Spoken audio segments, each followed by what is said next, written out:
कहानी की शुरुआत होती है एक रेगिस्तान से, जहां हम दो आदमियों को देखते हैं जो एक खास किस्म की लिजर्ड को पकड़ने आए हैं। एक आदमी अपना जाल वहां बिछाकर एक लिजर्ड को पकड़ लेता है। तभी दूसरा आदमी जमीन पर डेंजर जोन लिखा हुआ देखता है, जिसका मतलब था कि यहाँ पर खतरा है और इंसानों को आना यहाँ पर मना है। तभी ये देख अपने साथी को यहाँ से निकलने का कहता है और फिर जब वो अपना बिछाया जाल निकाल ही रहा था कि तभी उसे अजीब सी आवाज सुनाई देती है। वो चेक करने जब आगे जाता है तो देखता है कि वहाँ एक काफी बड़ा गड्ढा है। उसको ये बड़ा अजीब लगता है कि ये इतना बड़ा गड्ढा रेगिस्तान के बीचों बीच होने का क्या मकसद है। मगर तभी वो देखता है कि उसका साथी अचानक से उस गड्ढे से बाहर आता है। वो काफी डरा हुआ था और मदद मांगने लगता है। इससे पहले कि वो कुछ समझ पाता तभी पीछे से काफी बड़ा क्रिएचर उसे खींचकर अपने साथ ले जाता है। ये देख वो डर जाता है और अपना बाइक लेकर वहाँ से निकलने लगता है, लेकिन उसी वक्त बाइक स्टार्ट नहीं होती और फिर तभी उस क्रिएचर का बड़ा सा हाथ बाहर आकर उस आदमी को भी पकड़ लेता है और खींचकर गड्ढे में अपने साथ ले जाता है। फिर उसके बाद हम दो सिंगर्स को देखते हैं जो बहन भाई थे और एक साथ एक क्लब में गाना गा रहे थे। इनमें लड़के का नाम काओ था। फिर जब शो खत्म होता है तो काओ अपनी बहन से कहता है कि हम जो भी पैसे गाने गा कर कमाते हैं, इतनी मेहनत है, उसमें आधे से ज्यादा हिस्सा तो हमारा सीनियर ही रख लेता है, इसलिए अब से मैंने उसके साथ काम करना बंद कर दिया है। उनकी बातचीत करने के दौरान ही वहाँ नशे की रोकथाम करने वाली पुलिस आ जाती है, जो पूरे क्लब में छापा मारती है और सभी लोगों को चेक करने लगती है कि किसी ने नशा तो नहीं किया हुआ। आखिरी में वो सिंगर काओ पर ही इल्जाम लगा देते हैं कि और किसी का तो पता नहीं, मगर ड्रग फिलहाल तुमने लिया हुआ है। हालांकि काओ उन्हें समझाता है कि नहीं, ऐसा कुछ नहीं है, मैंने कभी ड्रग को हाथ भी नहीं लगाया, लेकिन पुलिस उसकी बातों का यकीन नहीं कर। थोड़ा सोचने के बाद उसका शक अपने सीनियर पर जाता है। उसके बाद उसने काम करना बंद कर दिया था, पर अब काओ को जमानत पर छोड़ दिया जाता है। इनकी बातों के दौरान उसकी बहन के पास उनकी मॉम की कॉल आती है, जो बताती है कि आपके नाना की डेथ हो गई है। जो सुन के वो लोग अपने गाँव जाने के लिए निकल जाते हैं अपनी मॉम से मिलने के लिए, जहाँ रास्ते में काओ अपने नाना के साथ गुजारा हुआ बचपन का वक्त याद करने लगता है, जब उसके नाना उसे जमीन से खुदाई करके पानी निकालना सिखा रहे थे ताकि गाँव वालों की पानी की जो तंगी है वो दूर हो सके। अब कुछ ही वक्त के बाद वो लोग अपने घर पहुंच जाते हैं और अपने सारी फैमिली से मिलते हैं। तभी यहाँ एक लड़की आती है जिसका नाम फोन था, जो काओ की बचपन की दोस्त थी और अब वो एक काफी मशहूर यूट्यूबर बन चुकी थी। वो यूट्यूब पर वीडियोस डालती थी। काओ फोन से बात करने की कोशिश करता है, मगर वो उससे काफी नाराज थी और ठीक से उससे बात नहीं कर रही थी, क्योंकि आज 10 साल के बाद काओ अपने गाँव वापस आया था। इस बीच उसने अपने दोस्त फोन से कोई भी राब्ता नहीं रखा था। अब यहाँ से सीन चला जाता है काओ और फोन के बचपन में, जहाँ हम देखते हैं कि एक बार फोन के डैड काओ के नाना को वही लिजर्ड गिफ्ट में दे रहे थे, क्योंकि उन्हें काफी कीमती माना जाता है। ये लिजर्ड फोन नहीं पकड़ी थी। फिर काओ ये कहकर उनको पिंजरे से आजाद कर देता है कि हमें किसी को भी इस तरह से कैद नहीं करना चाहिए, कि ये बात फोन को इतनी पसंद आती है कि उन दोनों में दोस्ती हो जाती है। फिर इसके बाद हम वापस से मौजूदा वक्त में आते हैं, जहाँ हमें वही दोनों आदमी दोबारा से दिखाए जाते हैं जिन्हें हमें शुरुआत में भी देखा था। इन दोनों को दरअसल उसी क्रिएचर ने नीचे गुफा में कैद करके रखा हुआ था। तभी वो क्रिएचर वहाँ आ जाता है, जिसका साइज बहुत ही बड़ा था और वो काफी खतरनाक भी दिख रहा था। देखते ही देखते वो इन दोनों आदमियों को मार देता है। काओ अपने दोस्त फोन की यूट्यूब वीडियोस देखने लगता है, जहाँ फोन अपने 8 मिलियन फॉलोअर्स होने की खुशी में एक मुकाबला रखती है, जिसमें वो बताती है कि अगर कोई मेरे गांव की जमीन को खोदकर सबसे पहले पानी निकालेगा तो वो इस मुकाबले को जीत जाएगा और उससे बहुत सारा पैसा मिलेगा। ये बात काओ अपनी बहन को भी बताता है, जिस पर वो कहती है कि अरे वाह, तो फिर हमें भी इस मुकाबले में हिस्सा लेना चाहिए, जिस पर वो भी मान जाता है। जिस पर वो दोनों एक लड़के जो काओ का दोस्त होता है उसे भी अपने ग्रुप में शामिल कर लेते हैं। ये लोग वहाँ जाते हैं जहाँ फोन ने ये मुकाबला रखा था, लेकिन वहाँ पर तो पहले ही बहुत से लोग आए हुए थे जिन्होंने इस मुकाबले में हिस्सा लिया था। उनको एक नक्शा और एक फ्लेयर गन भी दी जाती है। उसका इस्तेमाल ये लोग तब कर सकते हैं जब वो इस मुकाबले को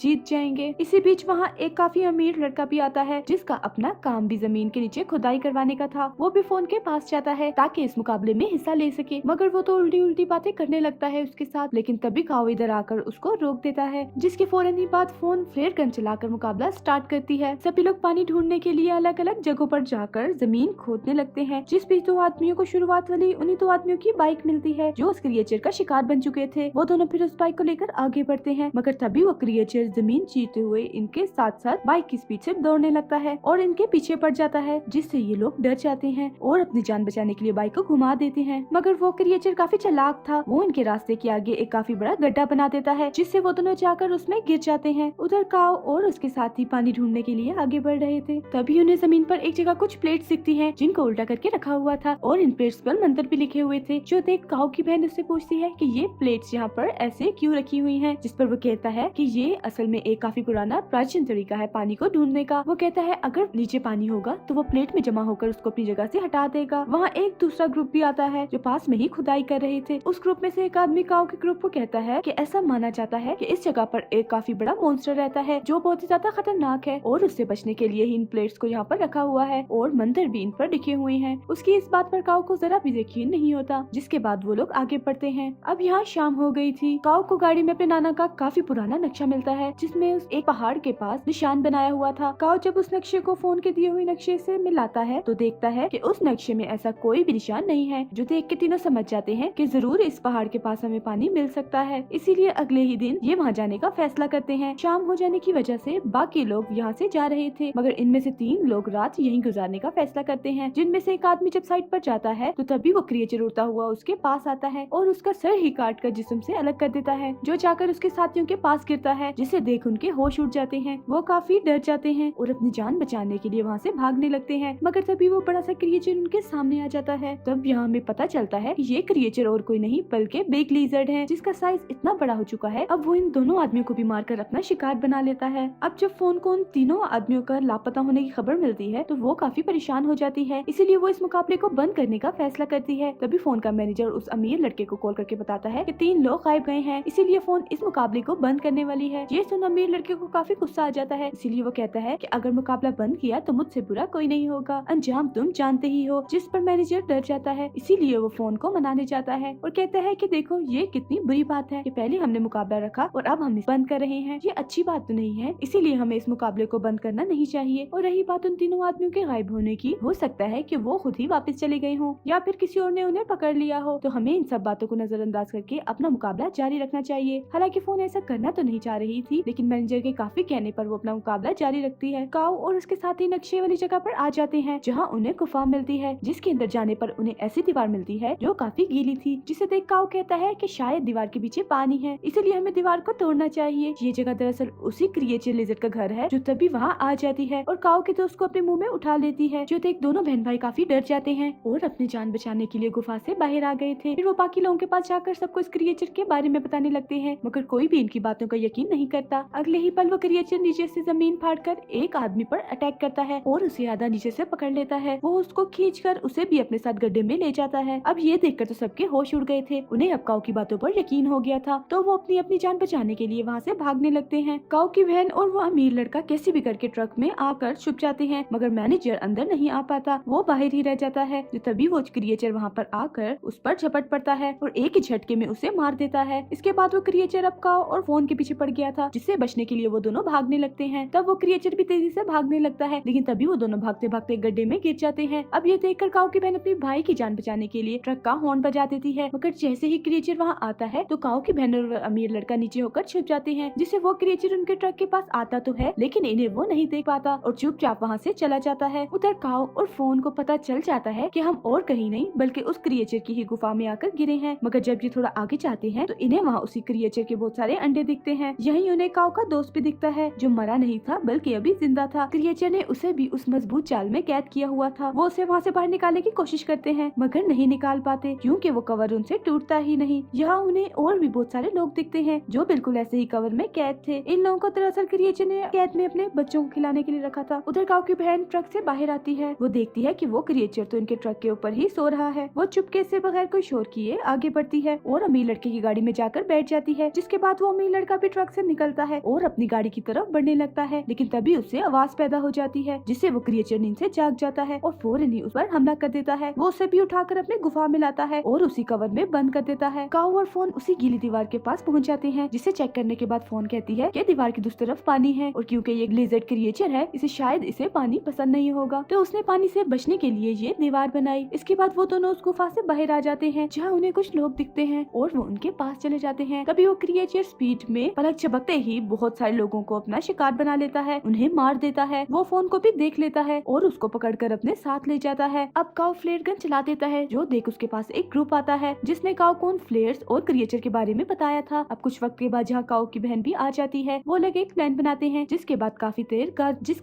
तेज गाने बजाने लगते हैं। उसके बाद वो क्रिएचर जमीन फाड़कर थोड़ा सा बाहर आता है और दहाड़ने लगता है। वो लोग ये देखकर उसको चारों तरफ से घेर कर उस पर हमला कर देते हैं, जो देख वो क्रिएचर दोबारा से अपनी गुफा में चला जाता है। काऊ की बहन कुछ लोगों के साथ उस गुफा के अंदर जाती है, जहाँ वो उन लोगों की मदद से कवर में फंसे हुए सभी लोगों को बाहर निकालती है, लेकिन वो जो अमीर लड़का था वो गुफा में से कहीं गायब हो गया था, जिसे ढूंढने के लिए फोन चली जाती है। अब उस अमीर लड़के ने अपने साथ एक बॉम्ब रखा था, जिसे ये लोग उस गीली दीवार में लगा देते हैं। उसके बाद काऊ उसका रिमोट लेकर फोन और उस अमीर लड़के लड़के को ढूंढने के लिए गुफा के और अंदर चला जाता है। उधर फोन अमीर लड़के को ढूंढ ही लेती है, मगर जब वो यहाँ से जाने लगते हैं तो वो क्रिएचर इनके सामने आ जाता है, जिसे देख अमीर लड़का फोन को वहीं छोड़कर सिर्फ अपनी ही जान बचाने के लिए वहाँ से चला जाता है। अब इससे पहले वो क्रिएचर फोन पर हमला करता काओ भी यहाँ पहुँच चुका था। वो क्रिएचर के ऊपर छलांग लगाकर उसके ऊपर आ जाता है और एक कुल्हाड़ी से उस पर हमला कर देता है, मगर वो क्रिएचर इतना ताकतवर था कि उसे कुछ भी नहीं होता। जिसके बाद वो क्रिएचर अब फोन को अपने दुम से पकड़ लेता है और जोर से उसे जकड़ लेता है। वो उसे फिर मारने ही वाला था कि तभी काओ फ्लेयर गन चलाकर उस क्रिएचर के मुंह में डाल देता है, जिससे वो क्रिएचर बौखला जाता है और उसका ध्यान भटकते ही ये लोग वहाँ से भाग जाते हैं। कुछ दूर आकर काओ रिमोट का बटन दबा देता है और बम को फोड़ लेता है, जिससे वहाँ धमाका होता है और दीवार टूट जाती है। ऐसा होते ही पूरी गुफा में पानी भर जाता है। पानी का भाव इतना तेज था कि क्रिएचर भी उसके साथ बह जाता है और मारा जाता है। पानी अब काफी तेज से काओ और फोन के पीछे भी आ रहा था, मगर वो ठीक वक्त पर गुफा से बाहर निकल आते हैं, जहाँ पर तभी काओ की बहन और उसका दोस्त भी आ जाते हैं। फिर तभी जमीन पर अलग अलग जगह से पानी आने लगता है, जो देख ये लोग काफी खुश हो जाते हैं। इसके बाद हम देखते हैं कि वो अमीर लड़का गड्ढे से बाहर आता है, जो अभी जिंदा था, जिसके हाथ में उस क्रिएचर का अंडा था, जिसे देख वो काफी हंस रहा था। अब अंडा होने का मतलब ये था कि उस क्रिएचर का जड़ से खात्मा नहीं हुआ, क्योंकि उसके अंडे अभी मौजूद हैं, जिनमें से जाहिर है और भी बहुत सारे लिजर्ड क्रिएचर्स निकलेंगे। और इसी के साथ ये फिल्म भी यहीं पर खत्म हो जाती है। Thank you for watching.